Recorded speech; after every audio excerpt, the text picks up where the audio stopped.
Un avión se desploma a tierra en el Ártico sueco. ¡Mayday! ¡Mayday! ¡Mayday! ¡Air Sweden 294! Ángulo de banqueo. ¡No, no! Ángulo de banqueo.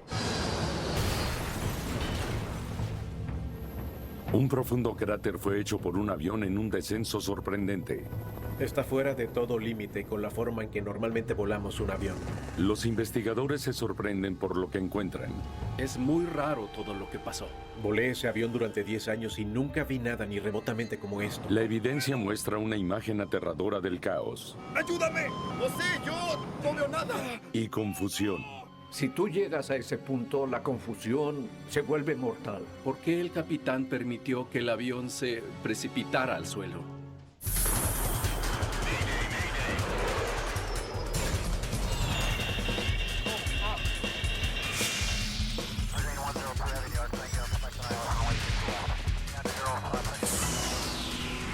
Mayday.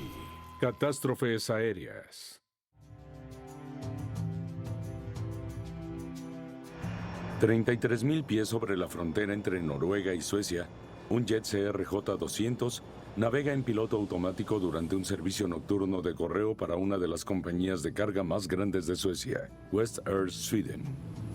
Nos acercamos a Bodo, donde la temperatura del aire exterior es aproximadamente menos 61 grados Celsius. ¿Combustible? El capitán español de 42 años tiene más de 3,300 horas de vuelo. Manténlo en menos 30. ¿Está bien? Su primer oficial francés tiene 33 años, con un número similar de horas de vuelo. Sweden 294, adelante, directo a Bamen. Espere un acercamiento circular a la pista 01 en Tromsø. Entendido. Aproximación para la pista 1, Air Sweden 294. Los experimentados pilotos despegaron en Oslo, Noruega, después de las 11 en punto para un vuelo de 1 hora y media a Tromsø, en lo alto del Ártico noruego. El avión de carga transporta unas 4,5 toneladas de correo a la remota comunidad del norte. El CRJ-200 cruza el espacio aéreo sueco mientras se adentra más y más al norte. Sean Prochnicki es un piloto que voló el CRJ-200. Me gustó el avión porque tiene todos los juguetes modernos. Es tan sofisticado como cualquiera de los aviones más grandes. Este avión es rápido y es muy elegante, así que es muy divertido volarlo. ¿Listo para iniciar curso de aproximación? Adelante.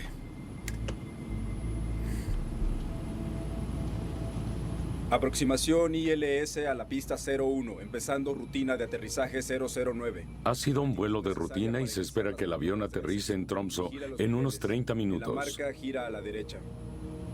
Entendido. Y de acuerdo con el último ATIS, podemos esperar viento ligero y cero... ¿Qué sucede? De repente el capitán ve que su avión comienza a subir sin razón. Empuja la nariz hacia abajo. ¿Qué? ¿Qué?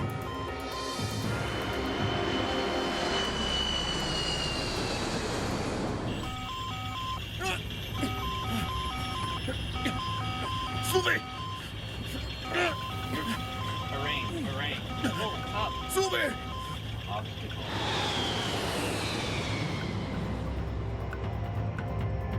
Ángulo de banqueo. ¡Ayúdame! De banqueo. ¡Ayúdame! ¡Ayúdame! ¡Eso intento! ¡A la izquierda! ¡A la izquierda! Ángulo de banqueo. Los pilotos no logran entender lo que el avión está haciendo. De banqueo.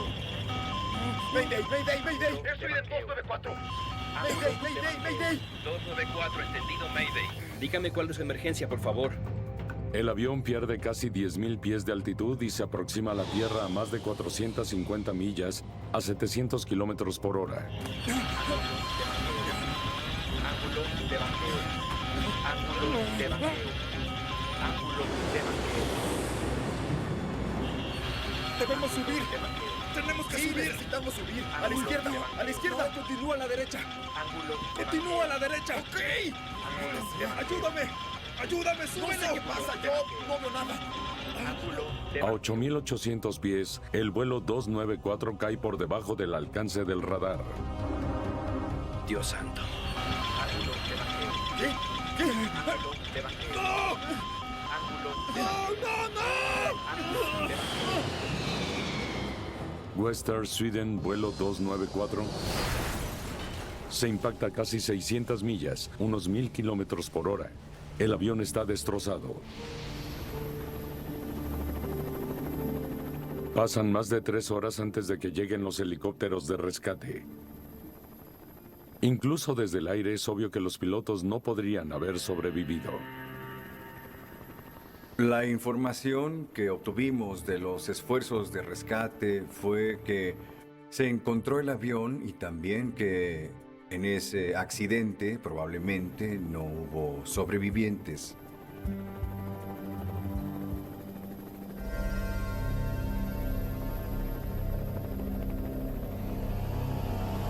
El lugar del accidente se encuentra en uno de los lugares más desolados de la Tierra. Ahí veo algo. La ubicación del accidente fue en un valle plano en una zona montañosa. El sitio estaba en ese momento muy frío, con temperaturas de menos 25 grados Celsius.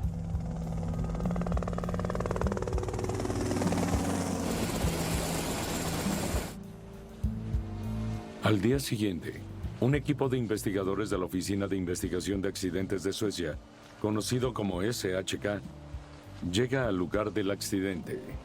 En este grupo viene el técnico investigador Tony Arvidsson. En esta zona tienen muy poco margen para encontrar pistas sobre la causa del repentino accidente del vuelo 294. Tuvimos luz de día natural por al menos 3 horas.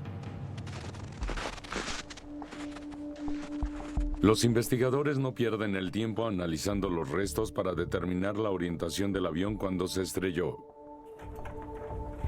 Esa es la parte delantera del avión. Entonces, viajaban hacia el este. Encontrar las 4 esquinas del avión confirma la teoría. La cola, la nariz, las puntas de las alas.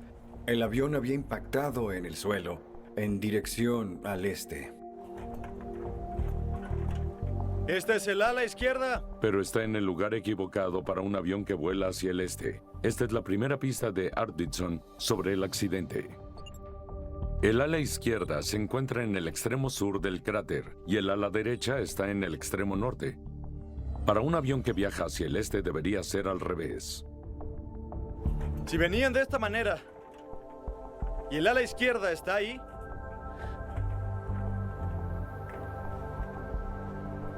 entonces deben haber estado al revés. El impacto ha dejado un cráter de 6 metros de profundidad.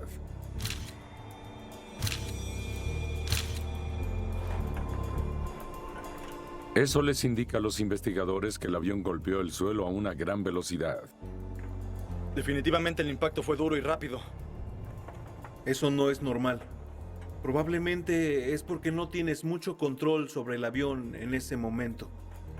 La posición de los restos y el tamaño del cráter comprueban la teoría de un avión golpeado al suelo fuera de curso, al revés y a una velocidad increíblemente alta. Increíblemente, las 2 cajas negras del avión sobreviven al accidente. Se envían a Francia donde se pueden analizar los datos. Los investigadores esperan que los datos arrojen resultados sobre por qué el avión estaba tan fuera de control.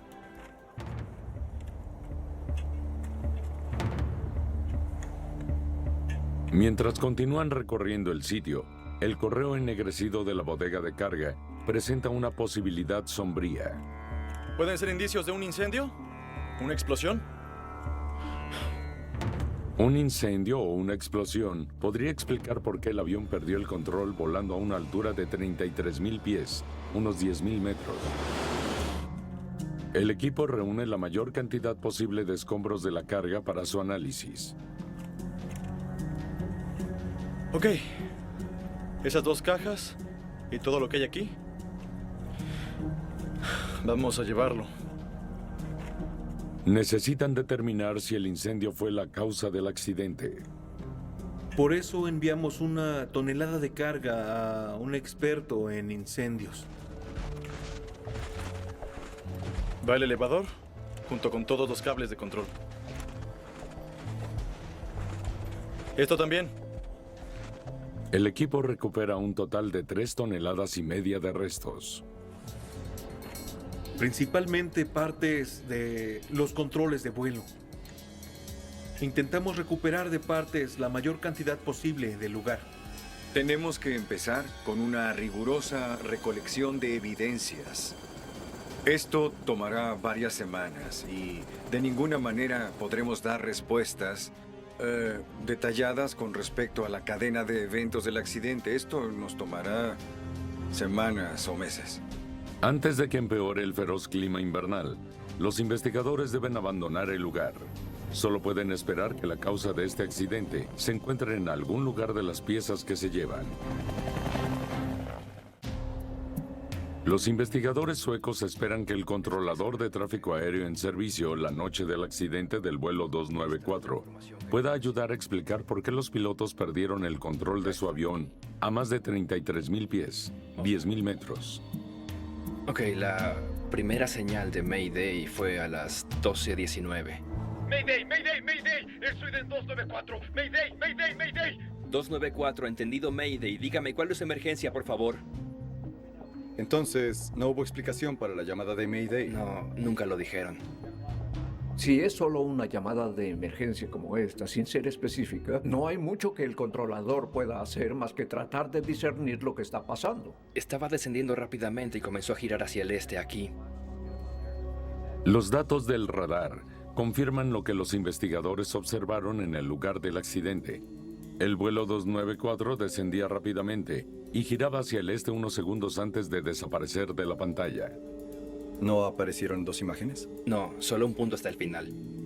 El radar muestra solo una señal, lo que significa que no se rompió en pedazos en el aire. Si tienes un avión que se está desuniendo, verás muchos retornos de radar diferentes. Si tienes un retorno singular y si no avanza mucho hacia adelante y luego desaparece, eso indica una inmersión intacta. Los investigadores ahora saben que los pilotos estaban luchando con una emergencia seria en el avión. Pero aún no entienden qué pudo haber causado una pérdida de control tan catastrófica. En Estocolmo, el equipo inspecciona las 3,5 toneladas de restos en busca de signos de una falla mecánica fatal. Buscamos una falla en cualquier superficie de control. Alerones, elevadores, timón. Tenemos que revisarlos todos. Un avión tiene 3 superficies principales de control de vuelo. Alerones que controlan el balanceo, elevadores que controlan el cabeceo y un timón que controla el eje. Un control de vuelo dañado, como los ascensores, podría causar algunos problemas. Pero este es el peor daño que Arvidsson haya visto. Es imposible para él obtener información útil sobre las superficies de control de vuelo. No me dicen nada. Queríamos asegurarnos de que la superficie de control funcionara correctamente, pero estaba muy dañada. Los investigadores intentan identificar los restos basándose en los números de serie y otras marcas para asegurarse de que todas las superficies de control estaban en el avión cuando tocó el suelo.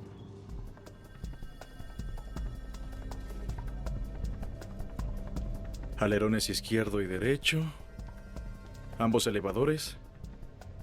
Timón. Los tenemos todos.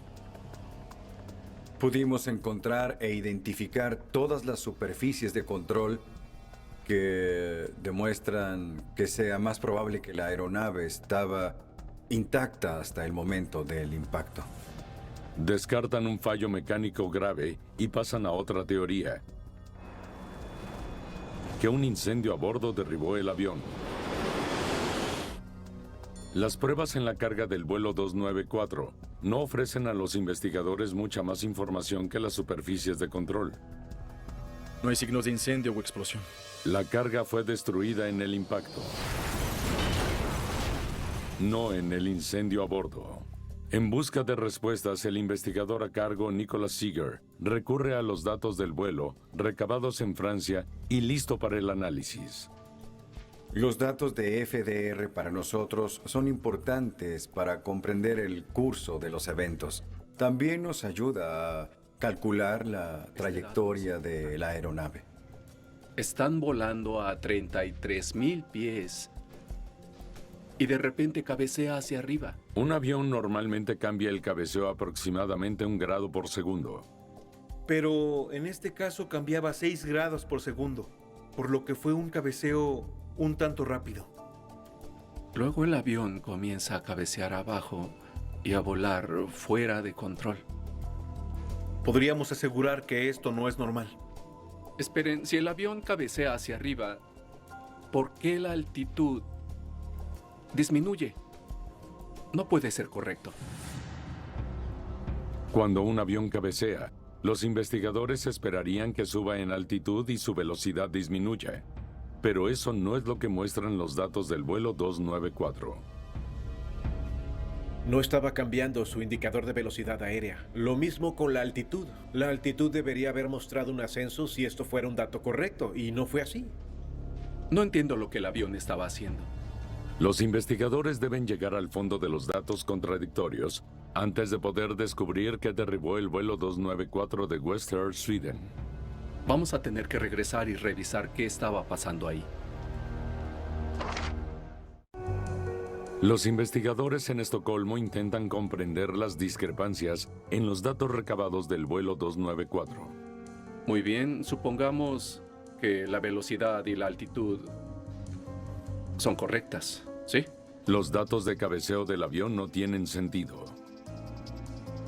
Hicimos cálculos para determinar el cabeceo real de la aeronave durante el evento. Los cálculos apuntan a una conclusión sorprendente. Entonces, ¿no hubo tal cabeceo? Creo que no existió. Los cálculos indicaron que la nariz del avión en realidad estaba bajando después del inicio del evento.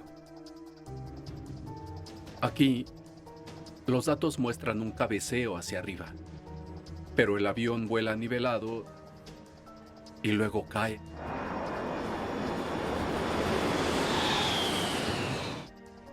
No hacia arriba.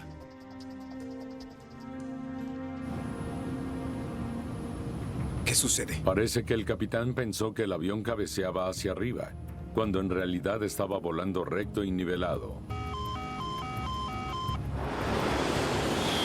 El descubrimiento lleva a los investigadores a una pregunta inquietante. ¿Los pilotos respondieron a una emergencia? ¡Sube! ¿Que en realidad no existía? Si en realidad no cabeceaba hacia arriba, ¿por qué estaban empujando la nariz hacia abajo? La indicación de que el IDA, el indicador de desviación de actitud del capitán, mostrara un cabeceo de 30 grados, es lo único que tiene sentido para que esta tripulación mandara al avión hacia abajo inmediatamente. Los investigadores pronto descubren que no se trata solo de los datos de cabeceo. Aquí, el curso y el balance son erráticos. ¿Lo ves?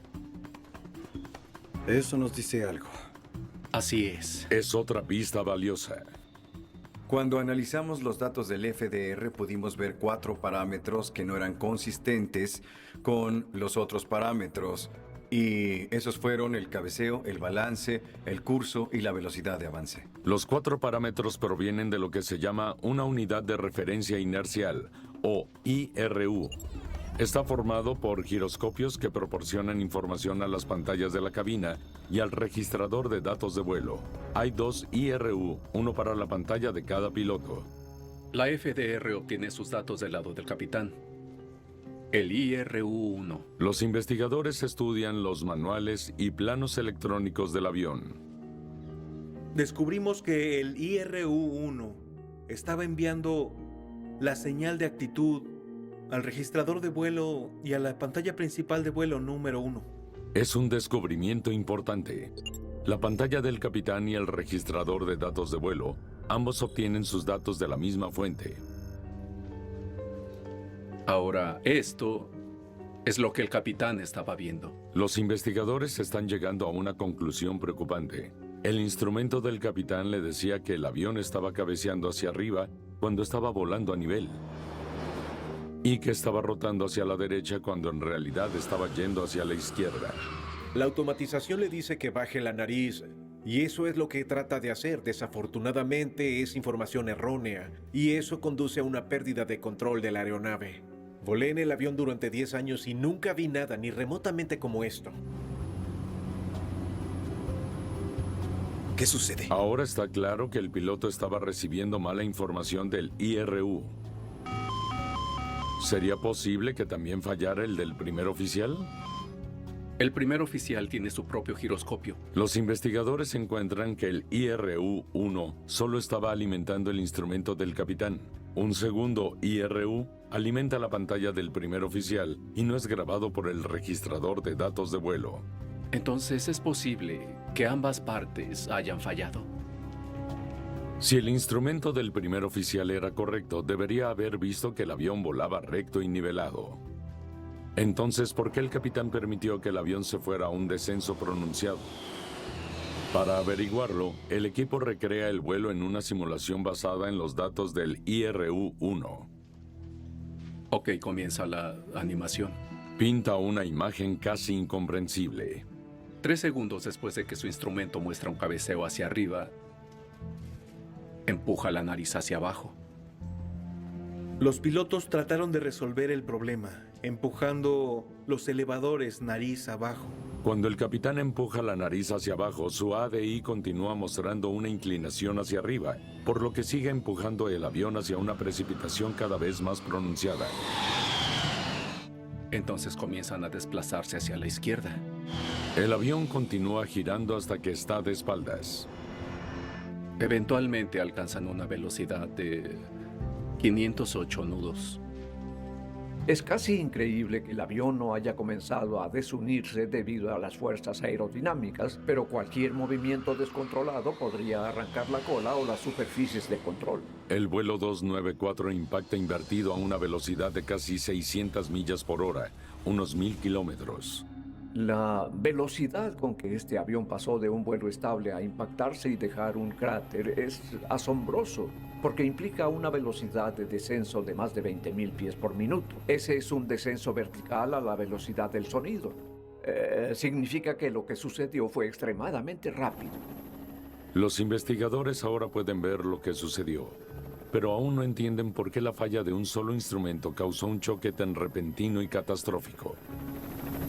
¿Cómo se pasa de un vuelo nivelado a 33.000 pies a un impacto de 1000 kilómetros por hora en... ¿Qué? 1 minuto 20 segundos. Los investigadores están desconcertados. La falla de un instrumento en un sistema triple debería permitir a la tripulación o a los operadores a hacer frente a esta situación. Para comprender mejor cómo los pilotos interpretaban los datos de vuelo, los investigadores recurren a la grabación de voz de la cabina del vuelo 294. Escuchemos lo que sucedía en la cabina. ¿Listo para comenzar la aproximación? Adelante. Los investigadores no escuchan signos de problemas en los minutos previos al accidente hasta que... Y de acuerdo con el último ATIS... Ok, aquí es donde el problema comienza. ¿Qué sucede?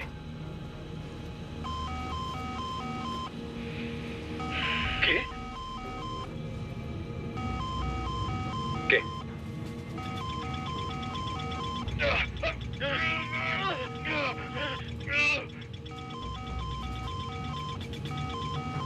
Casi no se comunicaban entre ellos. Nos sorprendió un poco que no hubo comunicación durante los siguientes 10 a 12 segundos luego de que empezaran a surgir los problemas. Por alguna razón, los dos pilotos nunca discuten el cabeceo inusual. ¡Ayúdame! ¡Ayúdame! ¡Eso intento! ¡A la izquierda! ¡A la izquierda!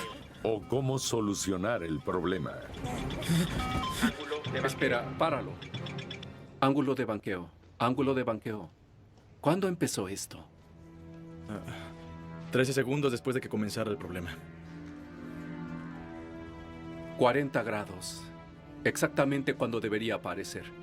La advertencia está programada para sonar cuando el ángulo del banco del avión llega a 40 grados, que es precisamente cuando sonó en el vuelo 294. En el CRJ-200, la pantalla del ángulo de banqueo y la advertencia obtienen datos de IRU designado al lado del primer oficial. Escuchar las llamadas del ángulo de banqueo le da a la investigación información vital. La unidad de referencia inercial número 2 estaba funcionando como debería. ¿El primer oficial estaba recibiendo bien la información? El descubrimiento confirma que el primer oficial debería haber sabido que el avión nunca cabeceó hacia arriba en primer lugar. Entonces, ¿por qué dejó que el capitán precipitara hacia el suelo el avión? Tenemos que subir y girar a la derecha. Entendido. Los investigadores tienen un nuevo misterio que resolver. Y de acuerdo con el último ATIS, podemos esperar viento ligero y cero... ¿Qué sucede? Cuando el capitán del vuelo 294 impulsa el avión en una inmersión mortal, ¿por qué no intervino el primer oficial? Mientras los investigadores miran los datos de la FDR, hacen un descubrimiento importante. Los pilotos recibieron lo que se llama una advertencia de comparación incorrecta. La advertencia se muestra en ambas pantallas cuando hay una lectura mal, coincidente entre ellas. En este caso, PIT para el cabeceo. Los investigadores ahora saben que mientras el capitán detectó el cabeceo hacia arriba de 30 grados y el copiloto vio un avión perfectamente nivelado, ambos vieron la advertencia de discrepancia. Es un hallazgo desconcertante porque los pilotos están entrenados para reaccionar a la advertencia.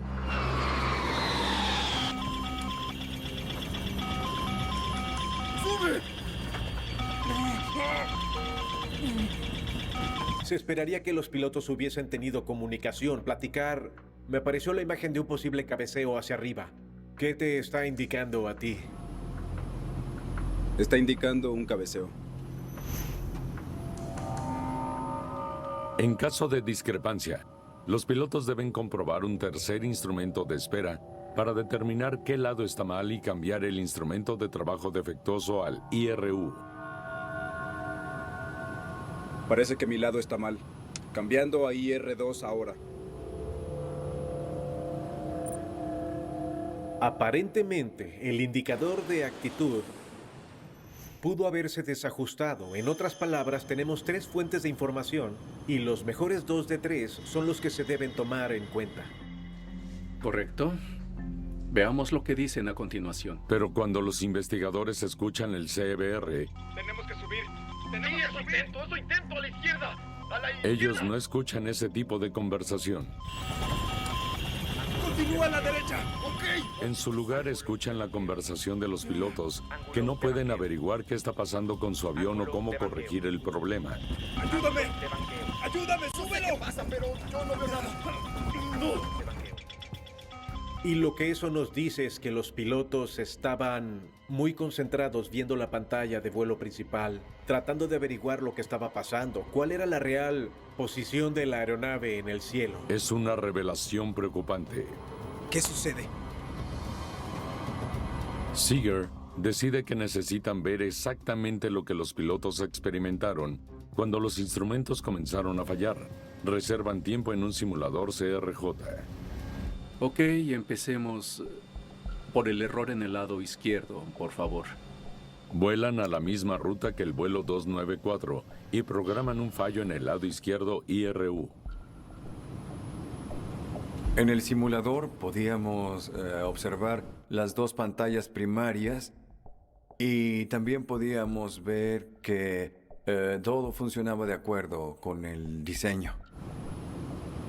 Ahí está. Congela esa, por favor. Cuando el ADI del capitán muestra una subida repentina, la advertencia de comparación errónea aparece, diciéndole al capitán y al primer oficial que están viendo diferentes lecturas. Ok. Retomemos desde aquí. Entonces hacen un nuevo descubrimiento. Y ahora aparecen las imágenes Clutter Mode. Congela eso, por favor.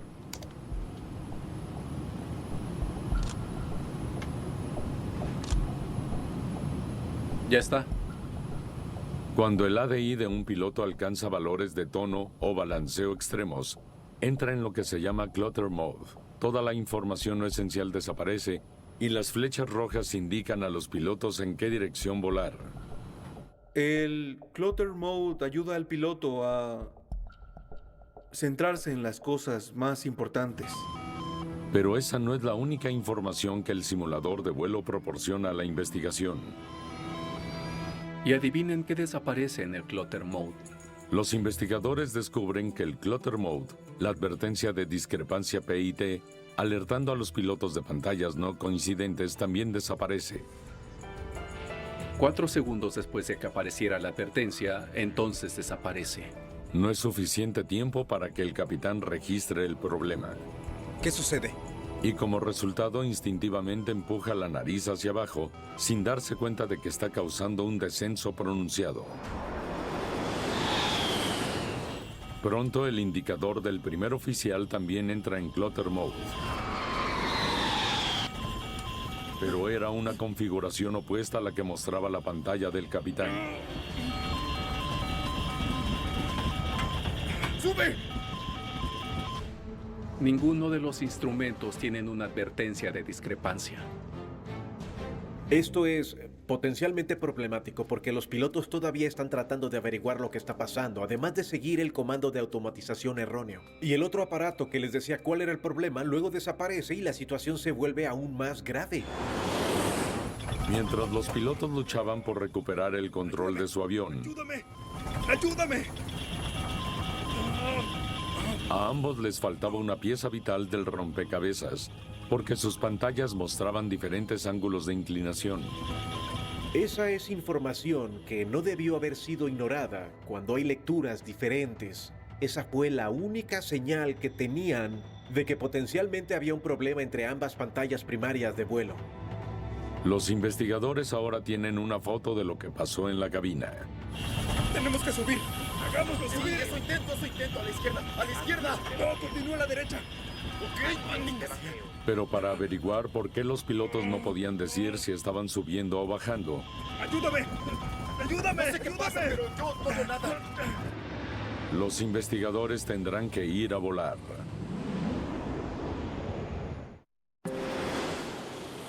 Los investigadores vuelan un avión idéntico en la misma ruta, bajo las mismas condiciones, para averiguar lo que los pilotos del vuelo 294 pudieron y no pudieron ver en la noche del accidente. Puedo ver las luces. Veo a Ritzem. Y puedo ver el horizonte por allá. Nos acercamos a Bodo. Incluso cuando tú vuelas de noche, todavía hay ciertas señales visuales que pueden ayudarte a conocer la orientación de tu avión. Se ven algunas cosas como el horizonte visible de las luces de la ciudad. La prueba parece ser en vano. No reveló nada fuera de lo común. Ok. Iniciemos el descenso a Tromsø.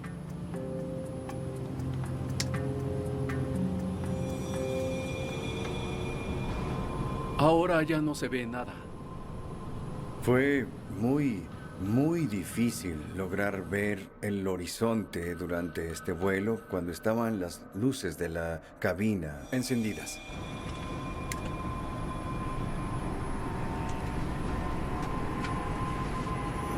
Los investigadores han hecho un descubrimiento importante. Con las luces de la cabina encendidas, habría sido imposible para los pilotos ver las luces de abajo o el horizonte. Los pilotos del 294 probablemente habrían dependido enteramente de sus instrumentos de orientación, instrumentos que mostraban información contradictoria. ¡Tenemos que subir! ¡Hagámoslo subir! Tenemos que subir a la izquierda. ¡A la izquierda! ¡No, continúa a la derecha! ¡Continúa a la derecha! Cuando no podemos ver afuera, confiamos en los instrumentos. Pero si tu instrumento te muestra algo diferente de lo que tu mente te está diciendo, tampoco se debe ignorar la comunicación. Es cuestión de verificar cuál es la verdadera situación. El descubrimiento revela una pieza crítica del rompecabezas. ¿Listo para comenzar curso de aproximación? Adelante. Después de que el capitán del vuelo 294 enciende las luces de la cabina, Y de acuerdo con el último ATIS, podemos esperar... su pantalla comienza a indicar un cabeceo hacia arriba. ¿Qué sucede? Pero el resplandor dentro de la cabina significa que los pilotos no pueden ver el horizonte de abajo. El capitán en realidad no sabe si su avión está subiendo o no. Si esto hubiera ocurrido antes, cuando podrían haber tenido algún tipo de horizonte visible, pudieron haber tenido un resultado completamente diferente, mucho mejor. Vio esto, por lo que su primera reacción es empujar su nariz hacia abajo. Seeger piensa que la respuesta del capitán ¡Ayúdame! Sí, eso intento, hizo imposible que cualquiera de los pilotos diera sentido a los movimientos del avión. ¡A la izquierda! Uno de los consejos que hemos enseñado en la aviación comercial y en la aviación militar es, en una emergencia, pide un café antes de que decidas hacer algo. Hay muy pocas cosas en la aviación que necesitan una respuesta física rápida. En menos de 30 segundos, el avión está al revés y cayendo. Las extremas fuerzas G negativas hacen que los pilotos se sientan confundidos, por lo que no pueden saber si están subiendo o descendiendo. Cuando te enfrentas a un entorno G negativo, es desorientador por muchas razones. Una es que te afecta la capacidad cognitiva y por ende la facultad para entender la situación en la que estás. En solo 5 segundos su piloto automático se desconecta. Se enfrenta a 30 grados hacia arriba y su instrumento muestra cambios. ¡Mayday, mayday, mayday! ¡El suite 294! Los investigadores creen que la cadena de eventos que se presentaron originó lo que se conoce como el efecto Startle o el efecto sorpresa en ambos pilotos. Ese efecto sorpresa, junto con la falta de comunicación entre los pilotos, pueden explicar las dificultades que tuvieron para resolver el problema. Ángulo de banqueo. Este es básicamente el entorno que se encontraron al pasar de operaciones extremadamente normales a operaciones extremadamente atípicas y anormales en una fracción de segundo. ¡A la izquierda! ¡A la izquierda! ¡No, continúa a la derecha! ¡Continúa a la derecha! ¡Ok! ¡Ayúdame! En muchos sentidos, este accidente es como la tormenta perfecta, porque ambos pilotos no prestaron atención a los instrumentos porque estaban concentrados en la información de aproximación, y que el piloto automático se haya desconectado tan rápido y que la indicación de cabeceo era tan extrema. ¡Ayúdame! ¡Ayúdame! ¡Sube! Yo no veo nada. Los investigadores ahora creen que han reunido lo que salió tan horriblemente mal en el vuelo 294. ¡No! Pero todavía tienen una última pregunta que responder. ¿Listo para comenzar curso de aproximación? Adelante.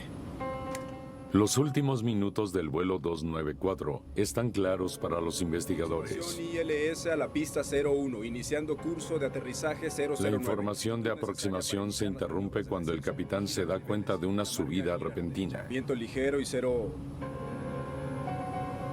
¿Qué sucede? El inicio del evento fue un dato desafortunado que apareció en el lado izquierdo en la pantalla de vuelo del capitán. La imagen mostraba un cabeceo del avión hacia arriba. Pero no tiene idea que lo que está viendo es una unidad de referencia inercial defectuosa. La advertencia de tono desaparece, el piloto automático se desconecta y el capitán empuja la nariz hacia abajo siguiendo las instrucciones en su ADI. A medida que el avión comienza a bajar, los pilotos no saben que sus pantallas ya no coinciden. ¿Qué? ¿Qué? Y como no pueden ver el horizonte natural afuera, ninguno de los pilotos puede verificar su actitud real. A medida que el avión desciende rápidamente, gana velocidad. Las fuerzas G negativas hacen que los pilotos se sientan confundidos. El vuelo 294 gira a la izquierda hasta que se desploma por completo. Es posible que esto ocurriera porque el primer oficial había intentado tomar el control para estabilizar el avión a pesar de todo y tratar de resolver el problema. Al revés y aproximándose a la Tierra, la exhibición del primer oficial muestra el avión en una picada vertical y girando a la izquierda. ¡Sube! Pero el capitán ve lo contrario, un avión subiendo y rotando a la derecha. ¡Sube! Las sugerencias de su primer oficial no tienen sentido, y las fuerzas G invertidas hacen que sea casi imposible pensar. ¡Ayúdame! ¡Ayúdame! ¡Súbelo! ¡Sí, eso intento! ¡A la izquierda! ¡A la izquierda! ¡No! Cuando estás metido en una situación como esta en la noche, no es nada cómodo por lo que estás viviendo. En otras palabras, es una realidad inducida. Entonces todo se vuelve confuso y en ese punto, esa confusión puede ser mortal. El avión está en un descenso pronunciado casi invertido y viajando a velocidades que se acercan a 600 millas, 1000 kilómetros por hora. Una vez que llegas a ese punto, la mente ya no puede darte una buena orientación sobre cómo volar ese avión. Y después de ese punto, no puedes recuperar. ¡Tenemos que subir! ¡Debemos subir! ¡Hay que subir! ¡A la izquierda! ¡A la izquierda! ¡No! ¡Continúa a la derecha! ¡Continúa a la derecha! ¡Ok, maldita sea! ¡Ayúdame! ¡Ayúdame! ¡Súbelo! No sé qué pasa, pero yo no puedo nada. ¿Qué?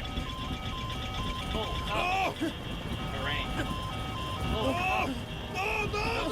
A 80 segundos de la primera señal del problema, el avión se estrella contra el suelo.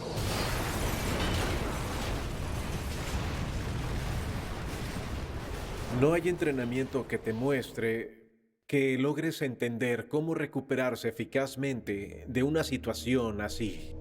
La pregunta final para los investigadores será la más difícil de responder. ¿Por qué falló la unidad de referencia inercial en primer lugar?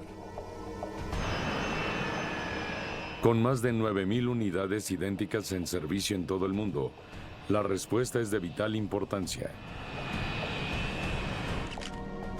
Los IRU han sido recuperados del lugar del accidente, pero están muy dañados. El IRU recuperado estaba muy dañado, quedó irreconocible. Y no pudimos encontrar qué causó el problema.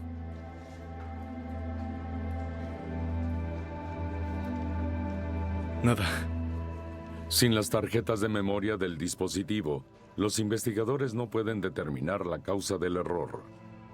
Lo intentamos de todas las maneras posibles, pero no teníamos suficiente evidencia para entenderlo. ¿Qué sucede? Independientemente de lo que causó, el fallo del IRU no debería haber causado un accidente. Precisamente por esa razón, existen otros instrumentos de respaldo a bordo. La redundancia es clave en la seguridad de la aviación porque no solo necesitamos buenos pilotos, porque los seres humanos pueden fallar. Necesitamos instrumentos redundantes. No queremos enfrentarnos a que la falla de un aparato haga que los pilotos no vuelen el avión de una manera segura. En su informe final, los investigadores enumeran el fracaso de los pilotos en comunicarse correctamente, la falta de información proporcionada por los instrumentos del vuelo sobre el fallo y el efecto de las cargas G negativas en la tripulación como los principales factores que causaron el accidente. Es muy importante comunicarse con anterioridad cuando tienes un problema para que el piloto pueda entender lo que está pasando. Los investigadores recomiendan que las aerolíneas adopten llamadas estándar para que los pilotos las utilicen en situaciones de emergencia similares y que los fabricantes mejoren el diseño de las pantallas de vuelo primarias para que los mensajes de error importantes no se eliminen en todos los clutter mode. Si viaja más de un miembro de la tripulación, que en algunos vuelos comerciales los tienen, se necesitan procedimientos para que haya comunicación entre los pilotos y logren realizar sus acciones, además de coordinar sus cerebros. Aquí tuvimos un piloto que tomaba decisiones incorrectas y que causaron errores que ocasionaron un accidente porque no hubo coordinación.